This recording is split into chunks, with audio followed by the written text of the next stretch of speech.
سڵاوی خوای گەورەتانە بێ قوتابیانی خۆشەویست لە وانەی ڕابردوو لە لادانی بابەتەکەم باس کرد بەڵام هیچ پرسیارێکم هەل نەکرد. جا لەوانەی ئەوڕۆدا شیکاری پرسیارەکانی بابەتی لادانی شەپۆڵ دەکەین. ئەمە نمونونەکەمان هەیە، نمونە حوتی بامان هەیە، دەڵێت چێ دەرێ گورزەیەکی لەیزەری هیلیۆم درێژی شەپۆڵەکەی لامدایەکەی دایتەمە 632.8 نانۆمەترە. بەستونی کەوتە سەر درزەکێکی لادان ژمارەیەک درزی تێدایە بابەجان ئەگەر دیتت هێڵ نووسرایە لەسەرەوە تاڵ درێژ شوخ نووسرا ئەوە ژمارە درزە ڕقەمەکەشی گەورەیە کاتە ژمارەك هێڵمان هەیە کە ژمارەی هێڵەکان چەندە 150,500 هێڵمان هەیە لە مەترێکی. گۆشە لادانی دەوێتن ئی هەریەکە لە برژۆڵەکانی فێتای دەوێتن ئەگەر هاتو برژۆڵەکەمان ڕووناچی یەکەم بی. دووبارە گۆشە لادانی دەوێت ئەگەر هاتو برژۆڵەکەمان ڕووناچی دووەم بی ئەم ئاقلەی تەدبیر دەکەین ئەو کەتە دووبارە دەبێتن. تەمەشاکە یاسایەکمان هەیە دەمانگۆ چێ دی ساین فێتا چکو برژۆڵەکەمان ڕووناکە یاسای ڕووناچی بەکاردێن دەکاتە ئێم لامدا. فێتایەکەم دەوێت فێتا یەکسانە ئەوەی لەگە نەزاندراوەکێ دیەکە لە ژێرەوە ئەو بەر یەکسانەمان لەسەرەوە ساینەکەس مستە و بەردەیتە چ دەیتە ساین ئینڤێرس.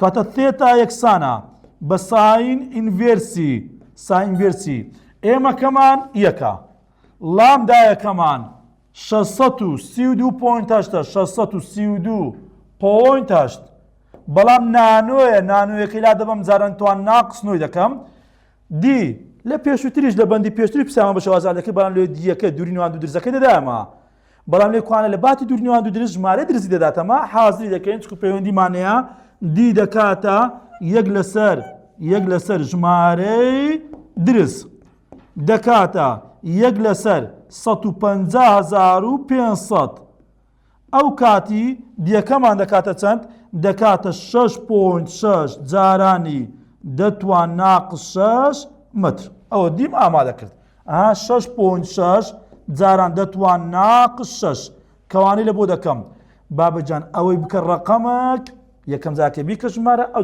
ساینی ڤێرسی ئەو ژمارە وەردەگرین ئەو کاتی ثێتایەکەمان لە بۆ دەرەچیتن 5.5 پلا. تەبعاً یەک ثێتای لە تو دەوێتن برجۆڵەی یەکەم. ئەگە ئەو پرسیارە تەماشاکە ئەگەر هاتوو ئەوەی بدۆزمەوە ئەو کاتی بەس ئەو ئێمەی دەکەمە دوو ئەوەی دەکەمە دوو ئەو ڕقەمەش دەبێتە 11 پلا. هەر ئەوەندە دەگۆڕێت نەگە ئێمەی دوو بەکاربێن چ ئێمەچی داهاتوو لە بەو ئێمەی جێبەجێ بکە. پرسیارێکی دیکەمان هەیە پرسیاری یەکەمی ڕاهێنانەکەی بزانین ئەویان دەڵێت چێ دەڵێ درزەکێکی لادان 5 جاران دەتوان 3 هێڵی تێدا لە سانتیمەترێکی بزانە دیەکەی چەندە 5 جاران دەتوان 3 ینی 5,000 هێڵی تێدایە بەڵام ئەو جارە لە ژێرەوە سانتیمەترە مەتر نییە. بۆ لێکۆنەوە شەبەجی سۆدیۆم بەکارهێندا دوورە گۆشەی نێوان لە پێشتریش ئەو قسەمان کرد کە دەرێک گۆشەی نێوان دوو برژۆڵە واتە دەلتا تێتا گۆشەی نێوان دوو لامدا واتە دەلتا تێتا دوو لامدای دایتەمە لامدای یەکەمەکەمان 588.995 نانۆمەترە نانۆ یەکەم لا بردیا و هەروەها لامدای دووەمیشمان چەندە 589.592 جاران دەتوان ناقس نۆیە. ئەوە کردمانە چه کردمانە مەتر نانۆ یەکەم لا برد کەواتە گۆشەی نێوان ئەو دوو درێژە پۆڵی دەدۆزینەواتە دەلتا ثێتا چەندە لە هەر یەکە لە پلەکانی سێ برژۆڵە یەکەمدا تەمان لە وزاری ئەوە بەدرێژ ناتەوە سێ برژۆڵ لۆ سێ برژۆڵان جێبەجێکەین لۆ یەکێک لە برژۆڵەکان جێبەجێ دەکەین بۆ نمونە لۆ برژۆڵەی ئەو کاتی پێ دەرێ برژۆڵەی مەسەڵەن ڕووناچی یەکەم ئەو کاتی ئەمن چ بەکاردێنم ئێمەکە ئەگەر یەک بیتم پرسیارەکەی حەڵ دەکەم ئێمەکەی چەند داهاتوو پرسیارەکەی تەطبیق دەکەین. با یەکەم جارەکە بزانم چمان دەوێتن بزانە ئەو دەلتا ثێتای لە من دەوێت دەلتا ثێتا دەکاتە چێ ثێتایە گەورەکە کەم ثێتایە بچووکە ئەدی مامۆستا کومان زانی ثێتای ئەوەی گەورەتە ئەدی لامدای گەورەتر نییە لامدا لەگە ثێتای پەیوەندی ڕاستەوە نییە کەواتە لامدایە گەورەکە ثێتایەکی گەورەتری دەبیتن کەواتە بەو لامدایە ثێتاوەنی ئامادەکەم بە لامدای دووەمیش ثێتای دووەم ئامادەکەم با حازریان کەم تەماشاکە دەڵێم دی ساینی ثێتاوان یەکسانە بە ئێم لامداوان. با لێکوان لە بنە خۆی بنووسم باشە ئەوە دی ساینی ثێتاوان یەکسانە بە ئێم لامداوان. لێرەش بە هەمان شێوە لە بۆ ئەو لامدایە دەنووسم دی ساینی ئەو جارە ثێتای دوو پێ ئازر دەکەم دەبی لامدایەکەش لامدای دووەم بی.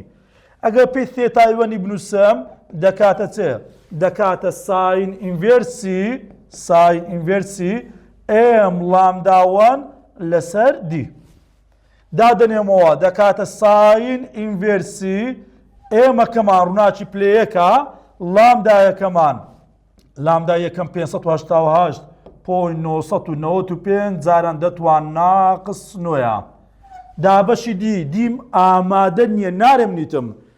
ئێستا دی چۆن ئامادەکەم درم دی دەکاتە یەک لەسەر ژمارەی درس ژمارەی هێڵ هیچ فەرقی نییە بابەجان ئەو ناوانە دەکاتە یەک لەسەر 5 جاران دەتوان 3. ئەوەی دەکەمە ڕقم دیەکەم لە بۆ دەرەچیتن 2 جاران دەتوان ناقس چەند؟ ناقس 4. باشە بەڵام بەچی؟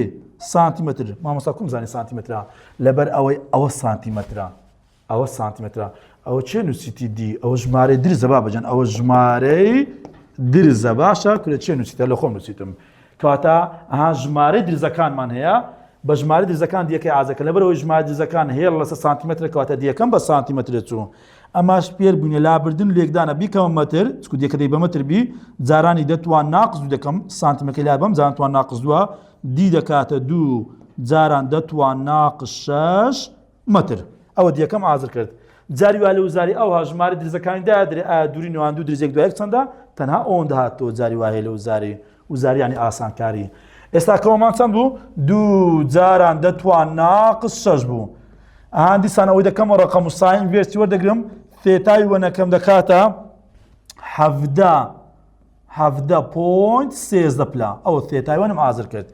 ثێتای دووەمیش بە هەمان شێواز ئازر دەکەم دەڵێم ثێتای دووەم دەکاتە ساین ئینڤێرسی ئێم لامدای 2 لەسەر دی.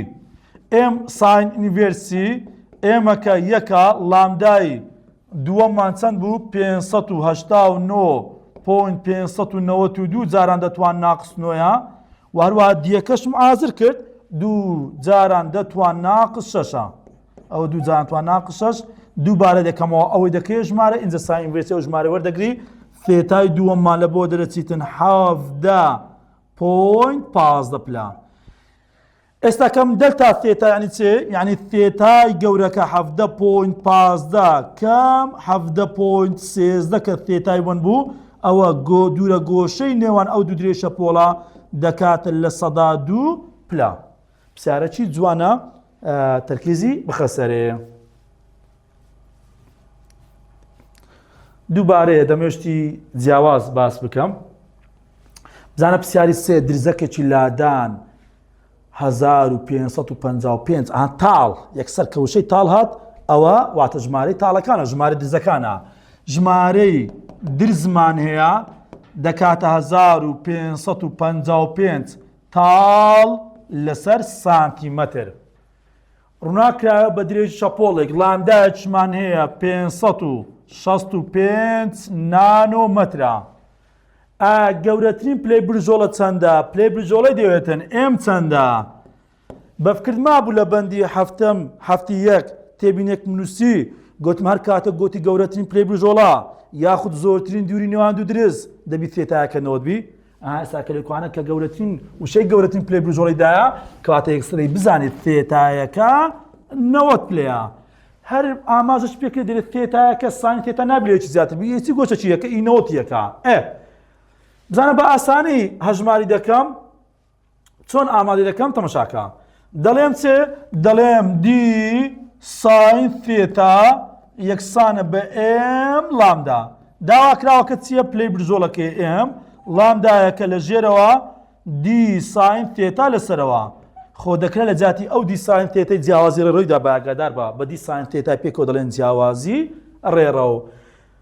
ئەها دیەکەم ئامادە نییە نارم حازر نییە نارم نیتمان دەرێم ئامادە نییە. باشە دی چۆن ئامادەکەم؟ دی دەکاتە یەک لەسەر ژمارەی درس دەکاتە یەک لەسەر ژمارە درزەکەمان چەندە 1550 دیکەمە ڕقام دیەکە دەکاتە چەند دەکاتە 6.43 جارانی دەتوان ناقص 4 بەڵام سانتیمەتر کوم زانی سانتیمەترە چکو لێژێرەوە سانتیمەترەیە خۆ من دی کە بەکاردێندەی بە مەتر بەکاربین دەبی خۆم لەو سانتیمە نەجادەم پێشگل لابردن ئەو لابردنە واتە لێکدانی چەندی دەتوان ناقص 2 ئەو کاتی دیەکە دەکاتە 6.43 جارانی دەتوان ناقص 6 متر ئەوە دامناوە دەکاتە 6.43 جاران دەتوان ناقص 6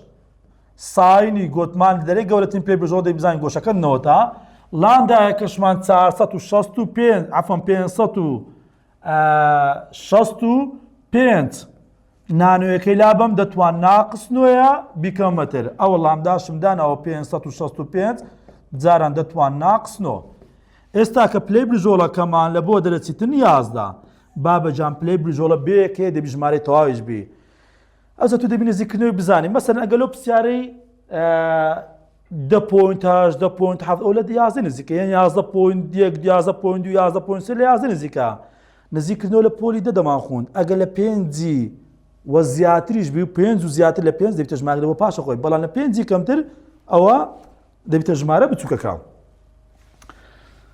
داواکاریەکی جیاواز بوو پرسیاری 4 دەڵێ چی بزانین دەڵێ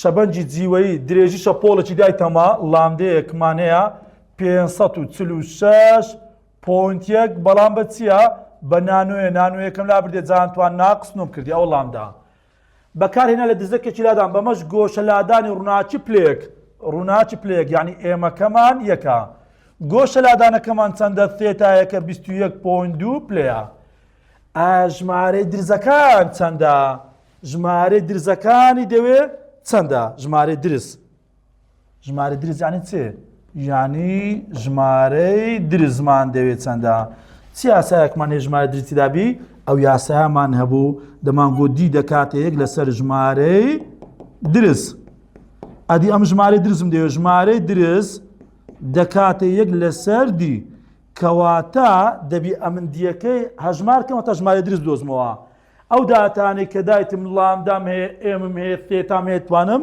دیەکەی پێ ئازرکەم هەتا ژمارەی درزەکەی هەژمار بکەم دەڵێم دی ساین ثێتا یەکسانە بە ئێم لامدا ئەمن دیەکەم پێویست هەتا ژمارە درزی پێ هەژمارکەم ساین ثێتا دەچێتە ژێرەوە ئەدی مامۆستان گەیتە ئینڤێرس نەخێر بابەجان گوتمان کە ساین و کۆساین ئەوان بەبێ گۆشە بیبەمەوە بەری دەیتە ئینڤێرس بەڵام بە گۆشەوە بیبەمەوە بەری ئەوەی لە گەنەزانراوەکە دەچێتە ژێرەوە ئێم لامدا ئەو بەرێکسانەمان لەسەرەوەیە ئێمە کەمان ڕووناچی پلەیەکە لامدایەکەمان 546.1 جاران دەتوان ناقص 9 وە ساینی گۆشەکەشمان 21.2 ئەوەی بکەمە ڕقام دیەکەمان لە بۆ دەردەچیتن لە پرسیاری چارەم دەکاتە 1.51 جارانی دەتوان ناقص 6 ئەوە کردمانە دیەکەمان هەژمار کرد بەس لە پرسیارەکەی دەڵێ چێ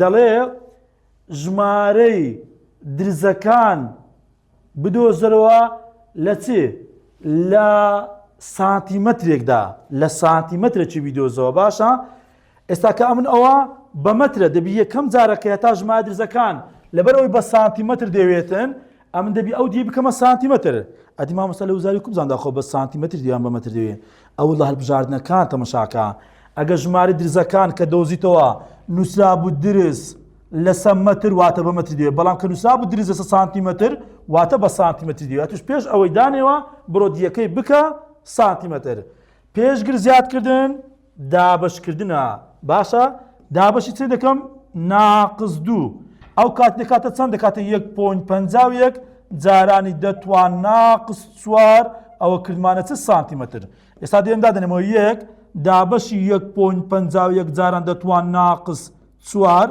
کەوانە لە بۆ ژێرەوە بکە ژمارەی درزەکان بالێکوان تەواویکەین دەکاتە 6623 درز لەسەر سانتیمەتر دەچم ئەو هەڵبژاردنەی هەڵدەبژێرین. ئەوەش داواکاریەکی جیاوازی هەبوو. ئەوە دووبارە نەبابەجان حەز ناکەم کاتی پێ بەم، بەڵام پرسیاری 23 پرسیارێکی جوان و غەدر لێکراوە.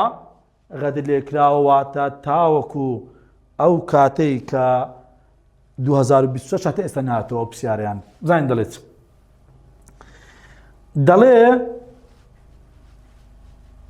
درێژە شەپۆلی ڕووناکی دەرچوو لە گلۆپێکی. درێژی شەپۆڵمان هەیە 400 نانۆمەتر و 700 نانۆمەتر. ئەو تیشکە ڕووناچێ دەخێتە سەر درزەکێکی لادان دەتوانین شەبەنجی پلەیەک بە تەواوی بندرێت، بەڵام هیچ لە شەبەنجی پلە دوو نابیندرێت. پلە دوومان هەیە بەڵام نابیندرێتن، دیارە گۆشەکەی گەورەی لێ بە هەندێک نابیندرێت. ئەگەنا برژۆڵەکەمان چییە؟ پلەی دووە. زۆرترین دووری نێوان دوو درز چەندە؟ دووری نێوان دوو درزی دەیە، بەڵام وشەی چ بەکارهاتیە؟ وشەی زۆرترین. دیسان دێمەوە سەر تێبینەکەی بەندی هەفتیەک کە گۆتی گەورەترین پلەی برژۆڵە، کە گۆتی زۆرترین دووری نێوان دوو درز، بەو قسەی بزانە ثێتایەکەت 90 پلەیە. واتە نەگۆڕی درزەکی بدۆزەوە. دووری نێوان دوو درز واتە نەگۆڕی درزەکی بدۆزەرەوە.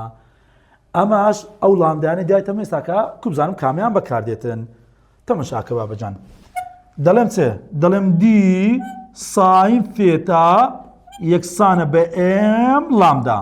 ئەمە چمان دەوێت؟ ئەو دیەمان دەوێتن. ساینی ثێتایەکە دەچێتە ژێرەوە، ئێم و لامدا لەسەرەوە. بزانە ڕووناچی پلە دوومان هەیە. باشە ئەوە ئێمەکە دووە. ساینی گۆشەکە گۆتمان مادام دەرێت زۆرترین دووری نێوان دووری زواتە گۆشەکەمان نەوەتە. ئەو جە لێرە زۆر جا قوتابی ئەو کێشەیە بۆ دروست دەبی ئایا مامۆستا کامل لامدای بەکاربینم.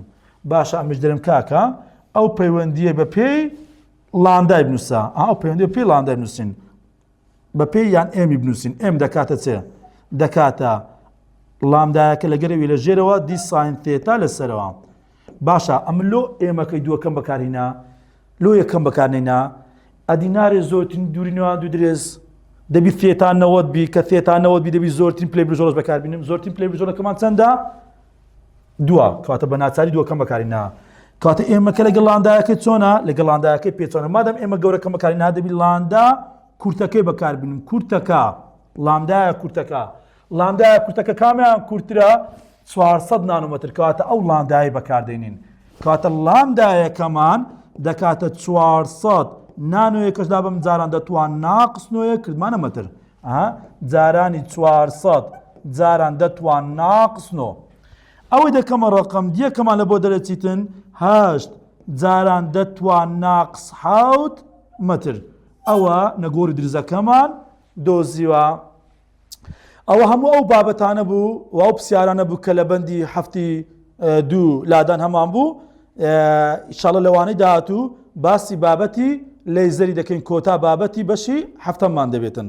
بە هیوام سوودێکم بە ئەوەی خۆشەویست گەیان دەبێت.